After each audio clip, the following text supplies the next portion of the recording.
Today's topic is going to be adult ADHD. Pretty familiar subject. Many people have heard of ADHD. Normally people think of problem kids who have a hard time paying attention or hyperactive or impulsive. However, about 4% to 5% of all U.S. adults have it. Think about that for a minute. 4 to 5% of all U.S. adults have it. I have a feeling it's higher than that if you look at worldwide numbers.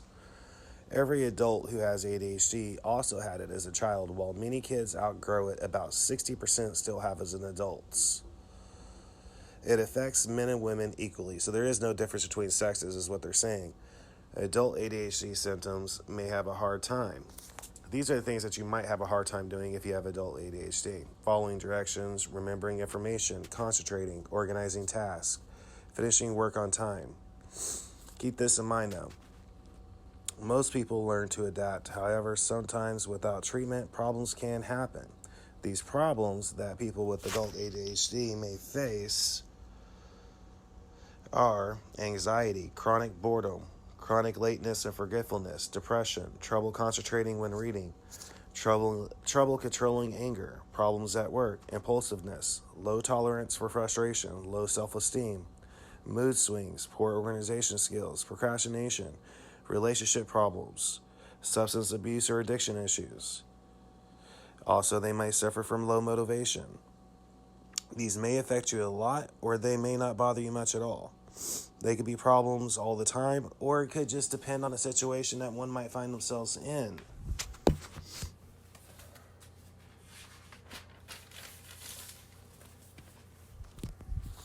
So, another interesting thing to go on is if you're excited about what you're doing, you can learn it faster than most people are able to, as long as you're able to concentrate on it at the same time. However, some people have an extremely hard time focusing under any circumstances whatsoever. Some people can be antisocial, and others can be very social and go from one relationship to the next one in a New York minute. However, keep this in mind, no two people with ADHD are exactly the same. So, problems at school that would be common, and since we're talking about adults, let's look at it from a college perspective. They might find themselves with a history of not doing well in school and underachieving in school. They might have gotten in a lot of trouble. They had to repeat grades. They dropped out of school. Problems at work that can commonly happen. They might find themselves changing jobs a lot and perform poorly at those jobs. Be less happy with their jobs and have fewer successes at work. Problems in their personal life may be they get more speeding tickets, they smoke cigarettes, they use alcohol or drugs more often, they have less money due to these facts. Say they have a psychological trouble like being depressed or having anxiety. They're common hand in hand. Personal relationship problems could be they have more marital problems. They get separated and divorced more often. They have multiple marriages and multiple relationships. Medication to treat ADHD. These are the common ones. Foxolin, Dexedrine, Adderall XR. They also have Vinesse. I never heard of this one, so I'm not even sure if I pronounced that the right way. But there's also Caserta, Daytrana, Methylene, Ritalin, Quolavent. However, some stimulants are not ideal. And these are the reasons why. Remember earlier when I said that people with adult ADHD may find themselves being addicted to things much more easier. So, one of the things is they can be addictive. They have a hard time remembering to take their medications.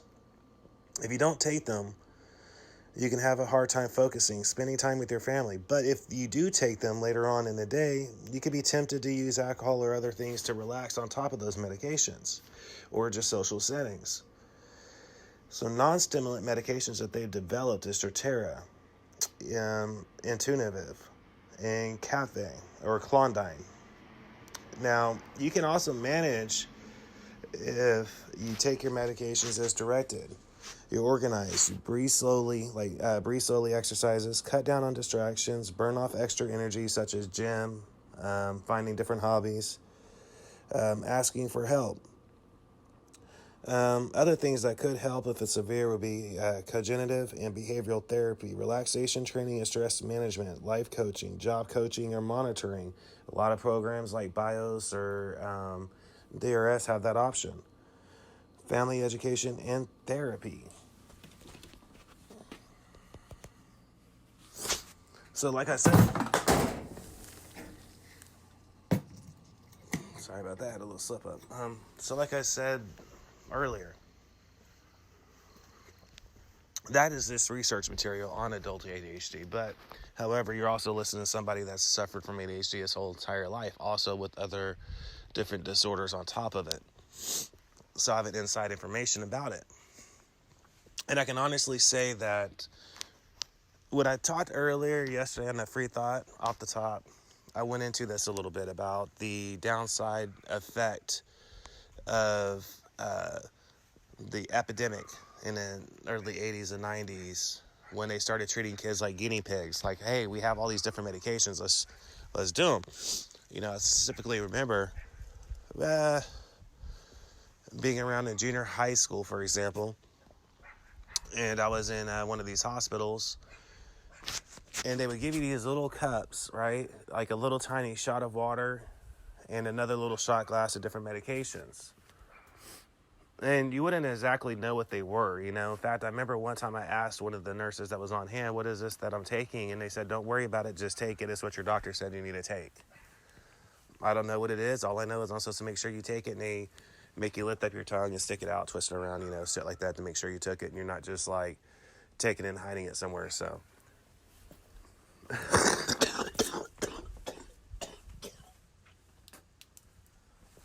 so there's that. And I remember not finding out what those were until later on when I was out of them. And this is what I'm getting at. So a lot of people that are older, and when I say older, I want to say around 50 or 60, can probably remember being complexed and confused whenever they watch their kids get older and have kids and are putting them on all this medication. And the reason why I say that is I remember my grandfather being frustrated at my mother and my father. He would say things like, well, you know, he was up at my house for like the past month and he never took his medication once. All he needs is a good kick in the ass once in a while, and that's enough motivation for him. Versus my parents, who said, no, he needs to have it in his system because it builds up, you know, over time. Two schools of thoughts, different generations. You get what I'm saying here? So there's one person in particular, I'm not going to drop his name out there because he is a professional. I've been a loyal fan of his show for a long time, even though I disagree with him about that, because he goes on to these rants, what he calls the red diaper doper generation. And that generation just so happens to be my parents' generation and mine that he's referring to. And what he's referring to is poor nutrition choices and putting all these kids on medications as an example of that. And it makes sense if you think about it, honestly, because of the fact that when you really look at it, if you go throughout history, and you know, like I said before yesterday, I'm a big history buff, and I spent some time reading different things on the time periods and how things are different, such as health. I find it really funny that people looked healthier back in the day than they do now. You know what I mean? If you look at pictures of people from the 30s, 40s, and 50s, in general, they look a lot healthier. They might not have been healthier, but they look healthier. They look happier. See, and then what happened was, in the late 60s, early 70s, you had this big boom to dieting happening. And there's been a couple booms, and even in my lifetime, but it started around that time period.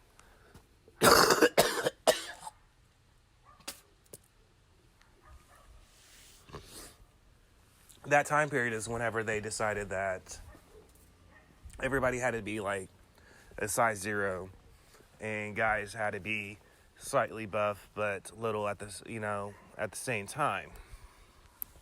beer bellies is out, things like that. Um,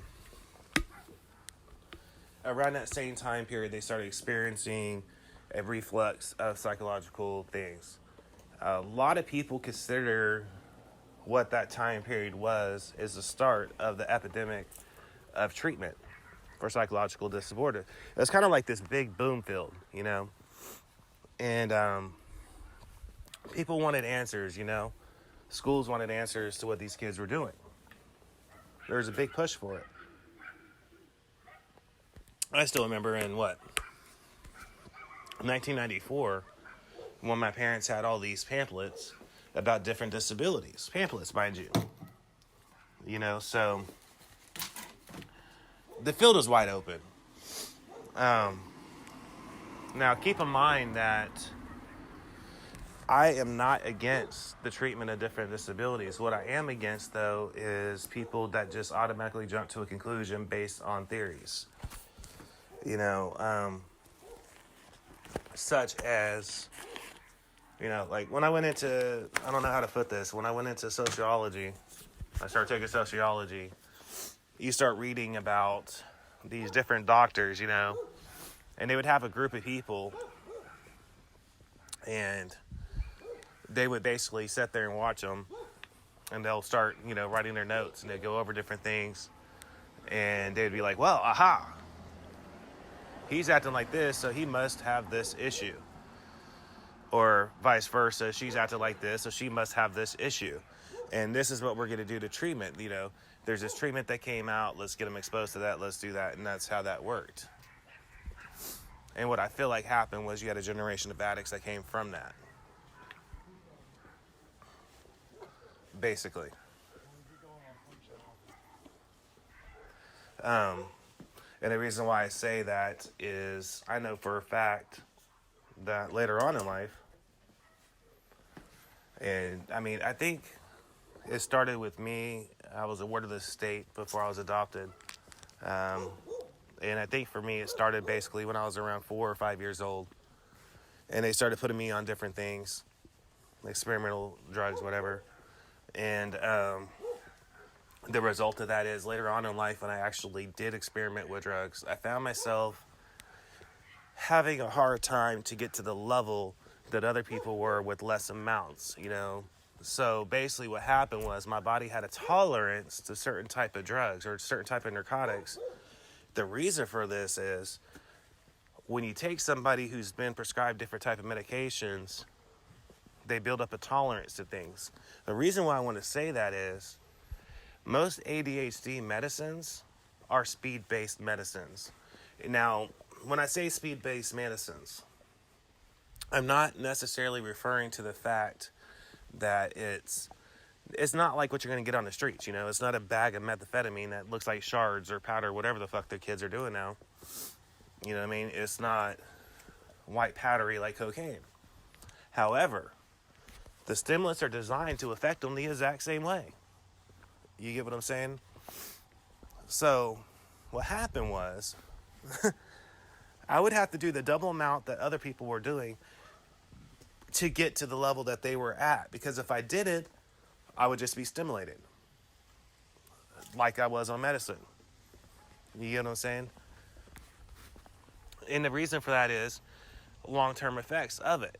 Now, I'm not saying it's okay to do drugs by any means necessary. I'll never say that. In fact, the only drug that I think should be legal is marijuana. Period. Let me back up. Alcohol and tobacco too. I never include those because it's so, common.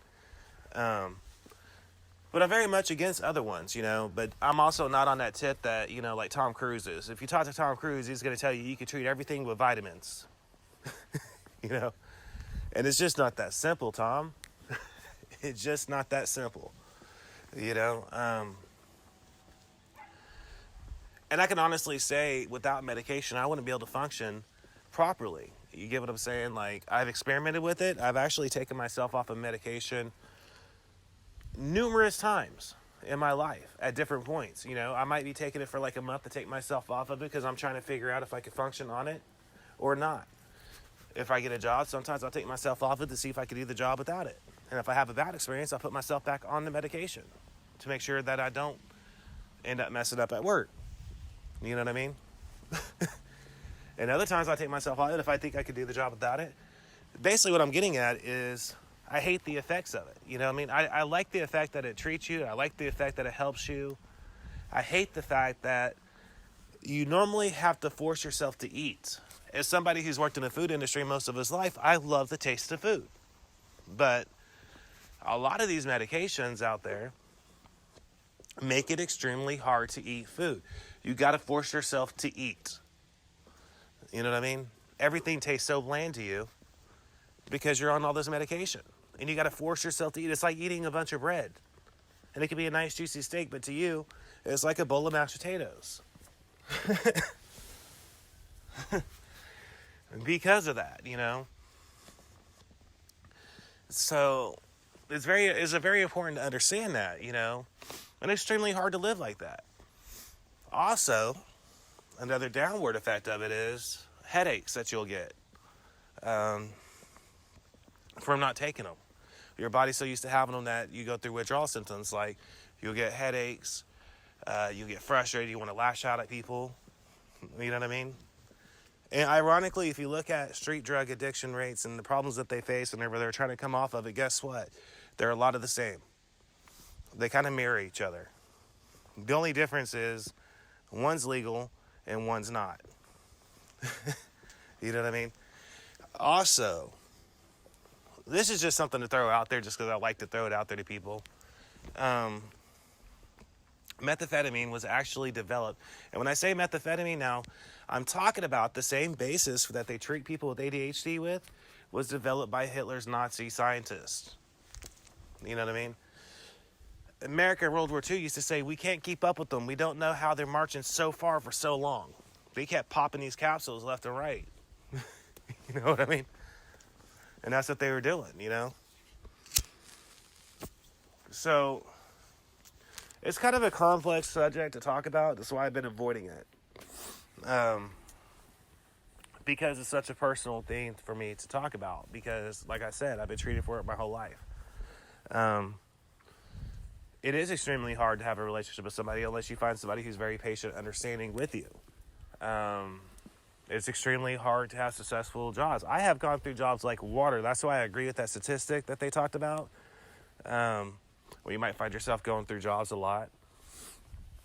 I remember times to where when I didn't have access to insurance or medication, for instance, when I lived in the city, I had a job as a host at this restaurant, lost that job, went to work right across the parking lot at another store, lost that job, went to go work across the street at a Taco Bell, lost that job, I went to go work at another job right across from the street from that, lost that job, I went to work right behind that. This is within a 3-month period. You know what I mean? So, it is possible to say that you need medication to be able to function. Now, that I'm getting older, I wouldn't say I'm in a category of outgrowing it. My wife brings that up all the time. You know, she'll say things like, I could tell you haven't been taking your medication. You know, because like I said, it does affect your relationship too. So, I mean, that's very factual. And like they said, it does affect work relationships. You know, they might be like, hey, man, you talk way too fucking much, man. You know?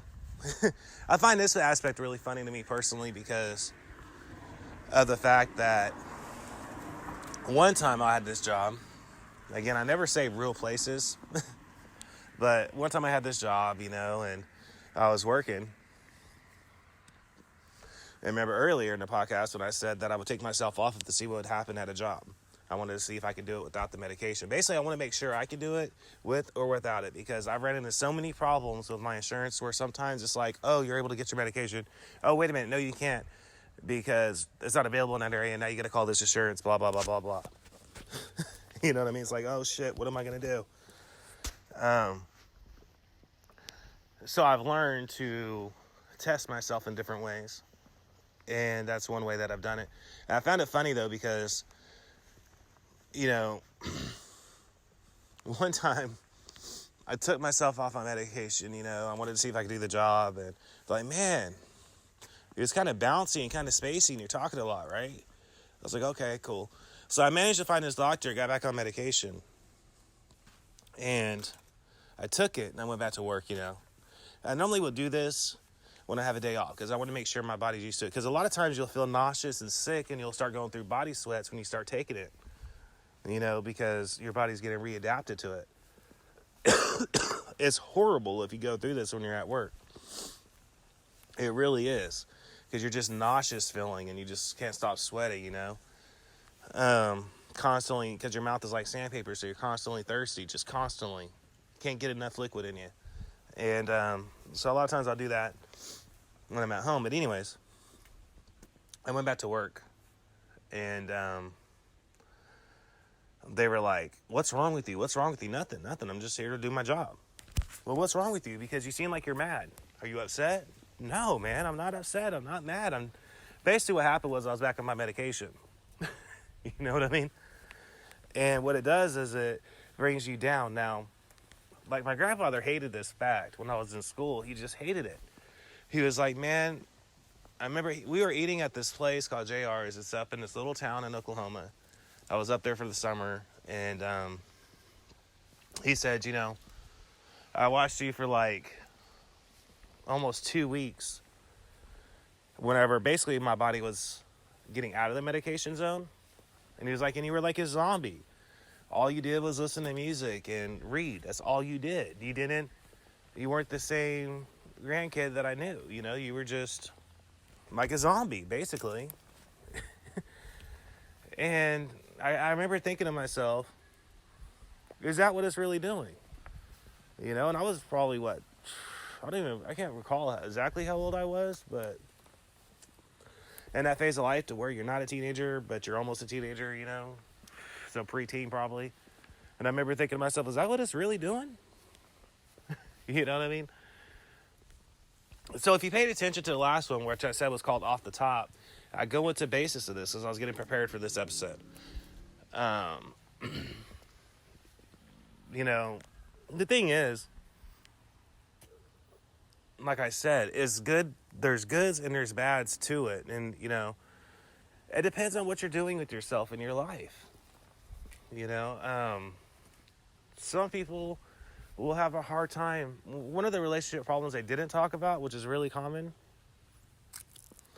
not with myself, but I know of other people where it has affected them, is they'll have problems, relieving themselves with a woman. It's not anything else. It's just a stimulant, they just keep going. And it causes some frustration, Also, the other thing is I feel like it's almost like a blessing. There's a lot of famous people in fields that have had this disability, Albert Einstein was one of them. He suffered from it. Of course, in his lifetime, it wasn't a common thing. It was only later on that they discovered it. I don't remember exactly how they discovered it on a documentary, but I do remember they were talking about it. I almost want to say like he felt like it would have been better in his life if he would have been diagnosed with it. You know what I mean? He wouldn't, because ironically, he had a hard time holding down jobs. They say the reason why he went to the way he did was not just how his mind worked, how he was wired. He found out really quickly that he worked better alone. He was more happier by himself.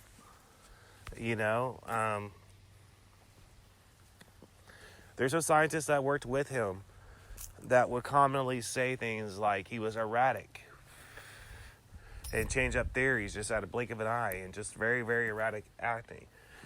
And when you hear the words that they're using to describe him, that mirrors ADHD perfectly. When you have ADHD, a lot of times your mind is going so fast that you'll come up with an idea and you'll scratch it. And you'll go back to the idea later and go, wait a minute, I had something there. What was it? You know what I mean? There's just a lot of brilliant people out there that had it. I know that his companion, I should say, because I don't know for sure if he was married or not. But I do know a female that he was interested in said they had extreme problems within their relationship. Again, this is really common with people with ADHD. You know what I mean? Very common. And it's because of how your brain's different. It's wired differently than other people's. It's not necessarily a bad thing. It's just wired differently. And that's what I meant by you got to find somebody that's what I call patient enough, you know? Because not all females can handle that. You know? A lot of females will probably be like, well, you know, you talk more than my fucking ass does and I'm a female, you know? Like, that'd be very common. Or, why can't you just make up your mind? Why can't you make up your mind? Why does it got to be like this or that? That's another common issue. And the reason why is I'm trying to make up my mind, but damn it, I'm trying to figure out a way that's going to work. You know what I mean? It's very, very frustrating. So I can honestly say that it is something that I am not against. I'm very much for treatment with it. I just wish they will find ways to deal with it without the side effects of the medication, because there always is. I don't care what they say. They'll say things like, oh, if you slowly taper off of it, you'll be fine. No, you're not.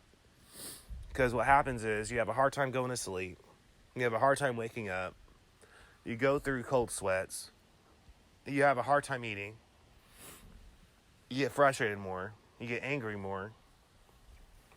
People start getting pissed off at you, and you start getting pissed off at people. You know what I mean? And it's really a matter of frustration, really, ironically, if you think about it, because they're frustrated at you, and you're frustrated at them. You know what I mean? It's like, I'm trying to tell you, but damn it, you don't want to listen. You only want to listen to these fuckers. You don't want to listen to the person right in front of you. You know what I mean? And that's frustrating. So, this is why I'm such a big advocate for the legalization of marijuana for medical purposes. However, as I said in my previous podcast, I'm in general favor of it, even recreationally, and that's just based on statistics on crime in areas that it's been legalized. It's gone down. There's numbers out there to support it. I'm also hugely in favor of it being used to treat different type of disabilities such as ADHD and autism, such as people that have eating disorders like bulimia or the one where they throw up. Sorry, I'm not going to try to say the word because I can't. My ex suffered from that one. So I think it is a good medication for people to have that's non-addictive. Granted that there is some addictive traits to it, such as craving. Okay, you might find yourself craving it more than other people, especially if you do have something like ADHD. You might find yourself like, damn it, I really, really just need to get lifted, you know? I'm so frustrated and I just need that release. That's the addiction part of it. However, you can overcome that. And the way you overcome that is the same way that I've been doing my whole life with other type of medications, such as take yourself on and off of it. You know what I mean? That way you don't go through that. For better or for good. So, as you can see, it's kind of a double-edged sword. It's a double-edged thing, you know. Do you go through it and just live like hell, not being able to enjoy food, not being able to enjoy intimacy, not being able to enjoy, because you're so mind-numbed in front of medication? Or do you take it and you enjoy the other things like you're able to focus on? You got to remember, the medication is designed to make you focus. Not necessarily enjoy, but focus, you know. This is what it's designed to do, you know, to help you focus more on your everyday task of life. From everything from brushing your teeth to spending time with your family, and that's what it's designed to do. Me personally, I don't smoke marijuana per se, you know, as much as you would probably think I would, as vocal as I am about the legalization. I have my own personal reasons for it, for supporting it, and I'm very much aware of the fact of different type of laws that go into it. I will remain active in my argument on using it to treat things, because I know from personal experience it helped, because it calms you down, you know. Now, don't get me wrong, though. We're talking dosages now. You know, I'm not saying for somebody to sit there and smoke 2 blunts back to back and expect to be able to go focus at school or go focus at work. It's not going to happen. You know, because at that point, you're basically just high, really. You know, and I say 2 blunts because, like I said before, it takes more for somebody who's gone through medication treatment his whole life or her whole life than what it does for the average person. For instance, it's very much not uncommon for somebody, even with marijuana, you know, that's in, let's say, states like California. Back when I lived in California, it was not uncommon for one person to be sitting there and, you know, you go through one bowl session or one joint or one blunt session and like, man, I'm good, I'm ready to go. When you're sitting here like, man, I'm just head changed, I need a little bit more. Because you're trying to get on the same level they are. And they don't understand why you're not. They're like, man, that's some good shit. What are you talking about? It takes more because you're so used to medications. I mean, you got to think about this now. Let's think about this from a rational perspective. Don't think about this from a personal perspective. Look at it from a rational perspective. So, let's look at it from a drug perspective now. Take a minute, calm down, calm your thoughts down, and think about it. Now, if you take somebody who has been taking medication for their different disabilities, right, since the age of 5 or 6 years old. Now, later on in life, if they're between the ages of 30 and 40 and they've been on these medications since they're 5 or 6, their body is so used to different types of stimulants. I say different types of stimulants because 90% of the time, they're not just giving you one medication. They're giving you about 5 other ones on top of it. So, with that said, it's going to take a lot more than what it would for a regular person just for them to feel the same levels that that person is. Okay? That's a fact.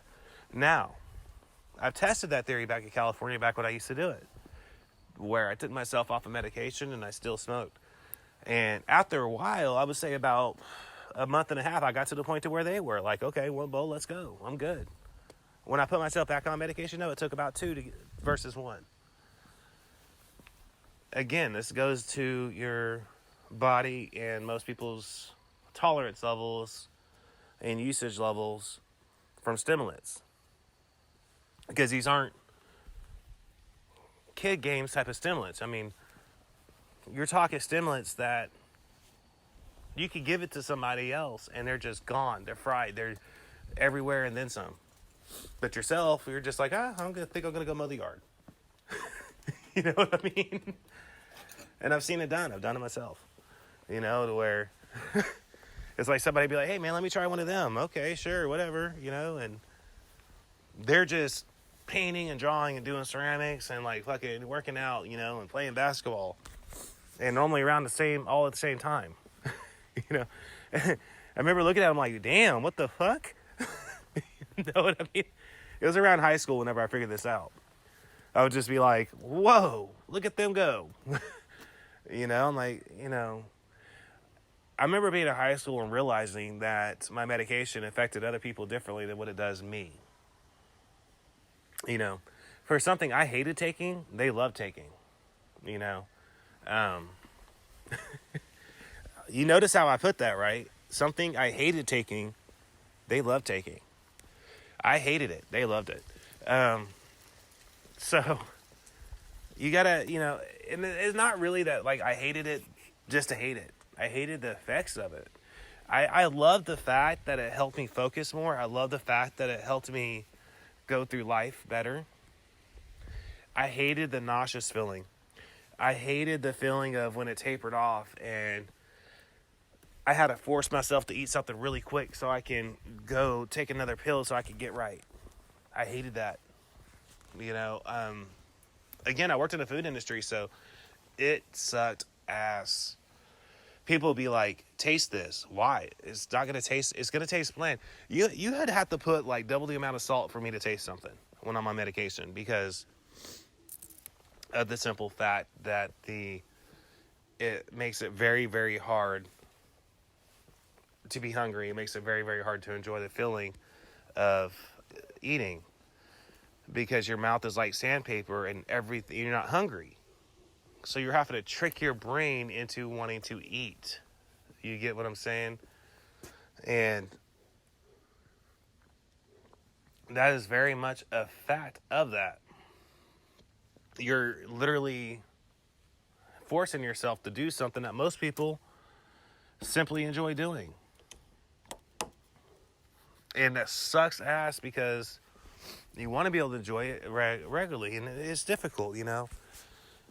And it's also really difficult for people to have these different disabilities and actually be able to function and talk with people about it, you know, because you want to, but they're not going to understand it, because the only thing they know about it is what they've read online, or if they watched like a documentary on it. And I'm here to tell you that that's just two different things. I mean, you can read about it all day long, and you can watch as many documentaries about it as you want, but unless you've lived through it or gone through it, you're not going to have that great of a rounded aspect of understanding what that's about. And that's the difference between actually having to live through it and studying it. That's the difference. I mean, it's kind of like